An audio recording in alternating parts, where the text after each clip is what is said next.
Alô, amigos do Descomplica! Prontos para descomplicar mais um conteúdo de biologia? Espero que sim.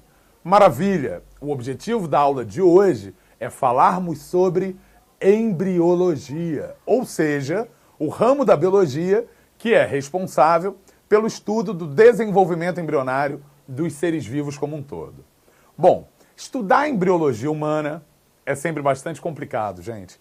Porque imagina, né? Recentemente teve uma grande discussão no Congresso, no Senado, sobre o uso de embriões humanos, de células tronco embrionárias, em pesquisa, quiçá para regenerar órgãos. Então a discussão ela foi extensa.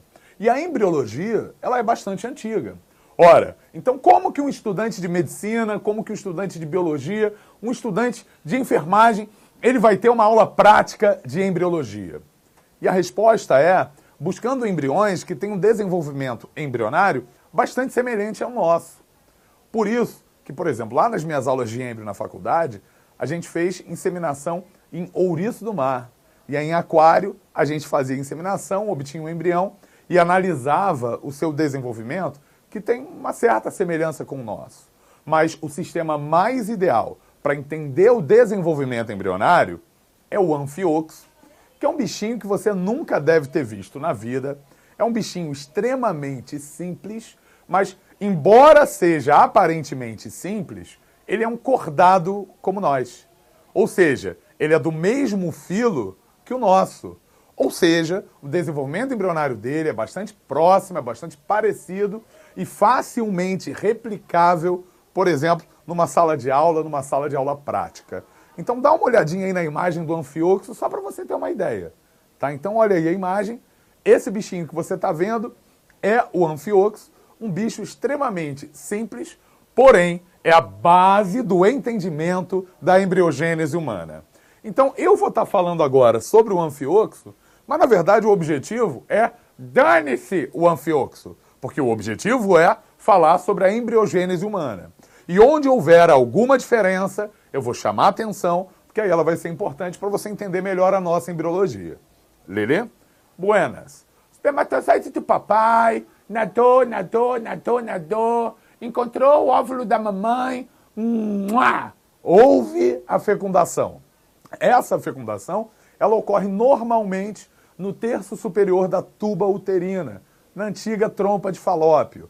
Então, lá no terço superior da tuba uterina, usualmente é formado o zigoto, que tão logo é formado esse zigoto, ele já sofre sucessivas divisões celulares, sucessivas divisões mitóticas, que nós chamamos de clivagens ou segmentações, onde através dessas sucessivas clivagens, dessas sucessivas segmentações, o embrião ele começa a se desenvolver. Então acompanha. O zigoto vai sofrer uma primeira clivagem, uma primeira mitose, vai gerar 2 células. Depois vai gerar 4 células. E vai se dividindo, até gerar essa penca de células. Uma penca que parece uma frutinha, que parece uma amorinha, que como parece uma amorinha, o nome dessa estrutura é mórula. Lelê? Repara, até a mórula, o zigoto nem mudou de tamanho. Zigoto e mórula têm o mesmo tamanho. Porque, afinal de contas, esse zigoto ele vai se dividindo às custas dos nutrientes do vitelo que está armazenado no óvulo e que se armazenou durante o processo de ovulogênese e gametogênese. Uma vez que é formada a mórula, isso ainda não implantou no útero da mulher, mas uma vez que é formada a mórula, as células continuam se dividindo, só que além delas se dividirem, elas vão das mãozinhas e brincar de roda. Elas vão das mãozinhas e vão migrar para a periferia, formando uma estrutura que vai parecer um pastel de vento, um pastelzinho de vento, uma bexiga, uma bola de encher, onde as células vão ficar só na periferia e aqui no meio a gente vai observar um espaço para posteriormente as células se dividirem e ocuparem e, obviamente, no futuro, originarem os órgãos desse embrião, desse feto, desse bebê. Então, essa fase na qual as células, elas dão as mãos, vão para a periferia e deixam esse espacinho ali no meio, ela é chamada de blástula. A blástula que tem aqui no meio a blastocele,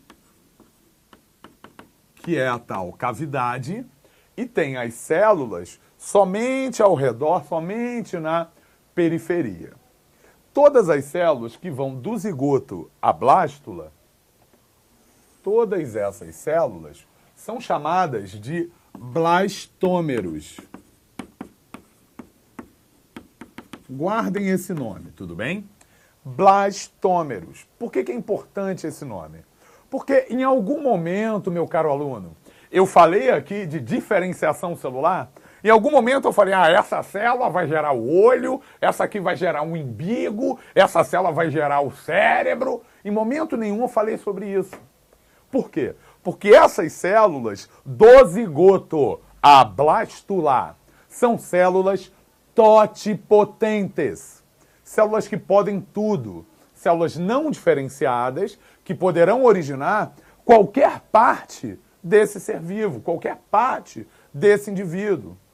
Então, todos vocês já ouviram falar sobre a importância das chamadas células-tronco embrionárias. Então, até qual fase do desenvolvimento embrionário nós temos essas células-tronco verdadeiras, essas células-tronco totipotentes que podem gerar qualquer órgão, qualquer tecido? A resposta é blástula. Então, é na blástula que a gente consegue obter uma maior quantidade de células-tronco embrionárias verdadeiras. Porque até a fase de blástula, encontramos os blastômeros, que são células não diferenciadas. Depois da blástula, ocorrerá um fenômeno denominado gastrulação, que graças a esse fenômeno, graças à gastrulação, a gente vai observar um primeiro processo de diferenciação celular. Então acompanhe agora comigo o que vai ocorrer na gastrulação.